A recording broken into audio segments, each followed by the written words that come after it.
Hello, welcome to the demo for new template, the Sales and Inventory Management template for hardware businesses. So, start muna tayo sa Settings tab. So, sa Settings tab, dito nyo i-input yung mga expenses na relevant sa business ninyo and yung mga modes of payment na acceptable sa business ninyo. So next to that is the list of item sheets. So dito nyo input yung item details like yung item ID, the name, category, tapos yung unit and the cost and selling price, and then yung minimum inventory that you want to maintain. So once na na-reach itong minimum inventory, matitrigger yung system to restock the item.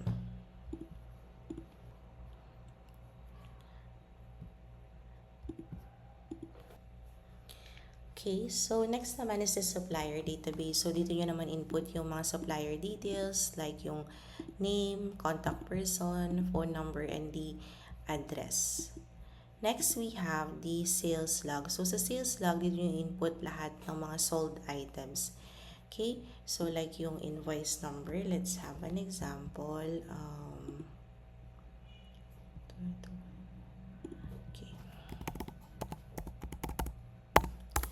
Okay, and then yung date kung kailan na sold, client name. So, hindi nyo naman kailangang fill upan lahat ng details dito. Ang importante yung invoice number and yung date lang dito sa sales log. Pero kung gusto ninyong i-track per client, pwede lang din.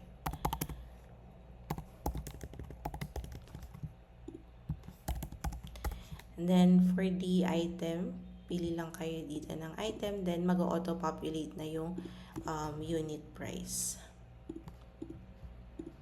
Okay, then input lang kung ilan yung sold na items. Ayan, tapos kung may mga notes, input nyo lang din dito. Then here na yung subtotal, automated na yung computation. And then kung may additional charges for the delivery, input nyo lang din. And then kung may discount, input lang din. Ayan. Then click save. Ayan. So sa una, click nyo tong yes. Mag-a-ask ng or authorize ng permission from your end to set up the template. So, yung instructions nandun sa email kung paano i-set up properly yung template. So, ayan, once you click save and then nag-run na yung script, click nyo lang yung okay. And then, yung mga entries nyo dito sa sales log, madadirect siya dito sa sales database. So, ayan, ito yung order details, client details, ayan. So, ito yung mga item, rate or price, and then kung ilan yung quantity. So, para madali na lang later i-search kapag marami na yung items, i-click nyo lang yung, wait lang, gawa ako ng filter dito. So, halimbawa marami na kay later client, gusto nyo i-review yung specific na invoice number, click nyo lang yan, and then andito na lahat ng details about that specific invoice number. So, madali na lang mag-trace or track later. Okay? Now, itong column M to column P or O, ayan.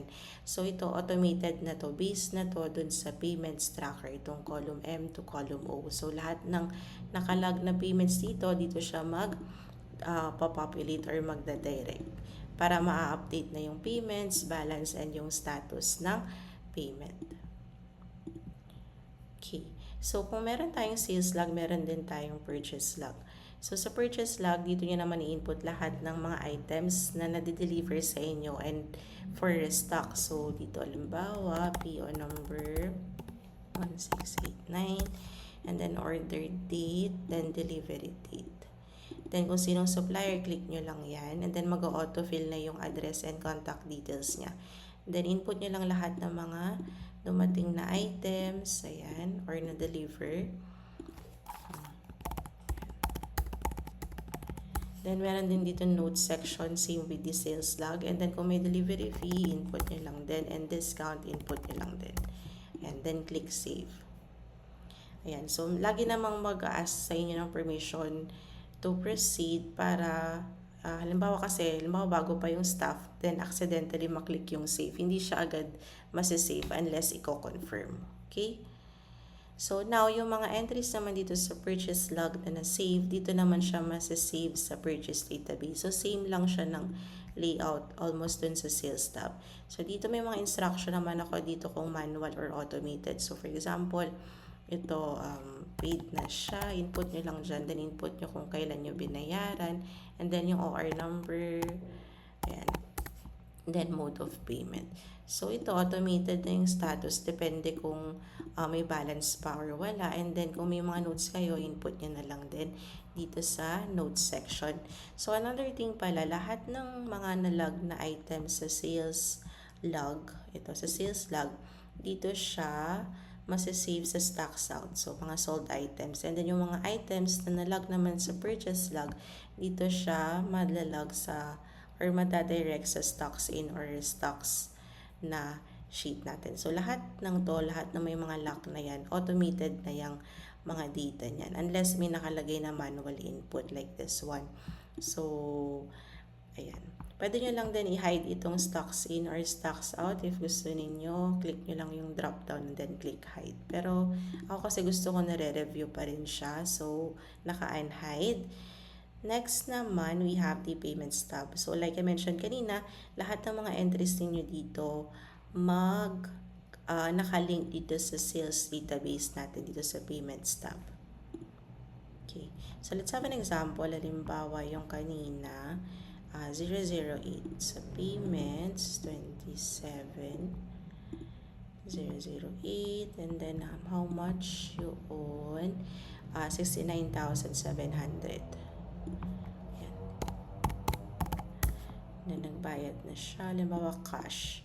So, pagbalik natin dito sa sales database, ayan, nag-reflect na yung entry natin, and then zero balance, and then paid na rin yung status. Now, for the expense tracker, very simple lang. Input nyo lang yung details like the date, category, particulars, amount, and the mode of payment. Then, nag-add din ako dito ng notes section. So, for the inventory, so itong monthly inventory tracker na to, you can update this, halimbawa, double click nyo lang to. So, for example, March 1 to March 31. Then, itong dashboard, itong monthly inventory dashboard, mag-auto-fill na lahat ng data except for the minimum and beginning inventory, same with the ending inventory. So, nandito naman kung manual entry ba or automated yung column. So, para hindi kayo malito.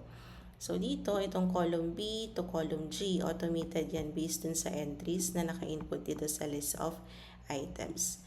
Now, dito, for the minimum, automated din pala to actually. Ito. Ang manual entry lang dito is ito, beginning inventory.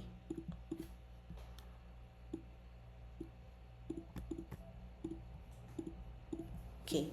So, sa beginning inventory, ito nyo i-input yung stocks nyo dito sa start date. So, for example, March 1, ito yung beginning inventory ninyo para accurate later on yung pag-update ng status or projected na inventory ninyo. Now, automated naman na itong stocks in and stocks out based sa mga entries nyo nga sa sales and purchase log. So, mag-auto bawas and dagdag na yan.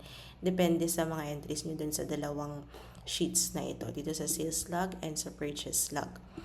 Now, itong projected, ito dapat yung matitira na or yung latest na inventory nyo at the end. Ito. So, ito dapat yung latest na inventory ninyo. Pero, alimbawa, meron din tayong in-input dito na manual na column para dito nyo i-compare kung ilan yung ending, kung nagmamatch ba yung ending inventory on hand ninyo versus doon sa projected. So, kailangan magmamatch yan. And then dito, automated na rin yung variation kung ilan yung kulang and ilan yung sobra. So, pwede kayong mag-input dito ng notes later on kung to explain kung bakit hindi balance, kung meron ilan yung missing items, yung mga ganun. Or may mga damages ba, input nyo din sa notes section. Kung hindi nagmamatch yung mga ending inventory ninyo dito. So, for this status, automated na rin to. Now, meron din akong in-input dito na total inventory. ng total cost of inventory and then total inventory value and yung gross profit per item. So, within this period. So, for example, ito yung March inventory ninyo and then gagawa kayo ng new tab lang to create for another month. And then i-update nyo lang to. So, for example, April 1 to April 30 and then to update nyo lang ulit yung mga manual dito like yung beginning inventory, ending inventory, and yung notes section. So, tatlo lang naman yung ima-manual input ninyo dyan. So, next naman is a dashboard. So, itong dashboard natin, automated na rin lahat ng data dito.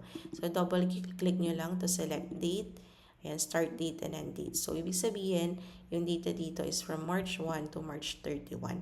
So, from March 1 to March 31, for example, ito yung total number of clients.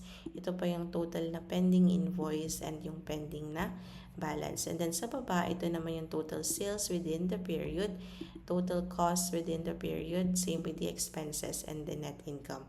And then sa baba, yung net income percentage. Ayan.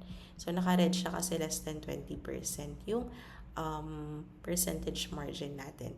Then, nag-add din ako dito ng chart for the sales per category.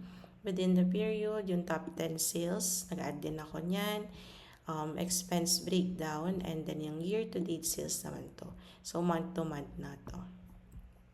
Then, dito sa side, nag-add ako ng table ng lahat ng transactions based dun sa start date and end date natin. So, magre-reflect na dito is from March 1 to March 31. And then, populate na lahat dito. Kung status is pending, magre-red pa yan dito. So, dito nyo rin double check kung tama ba yung nasa dashboard. So, 1, 2, 3, 4, 5. So, 5 naman na pending invoice. So, correct din siya. Yun. So, yun lang naman. Itong mga nakalock naman ito, mostly automated na rin naman yan. Database lang talaga. Yan. So, if you have any questions or concerns, just message us. Kung may suggestions to improve the system, very open naman kami sa suggestions. So, message lang kayo. Yun lang po. Thank you.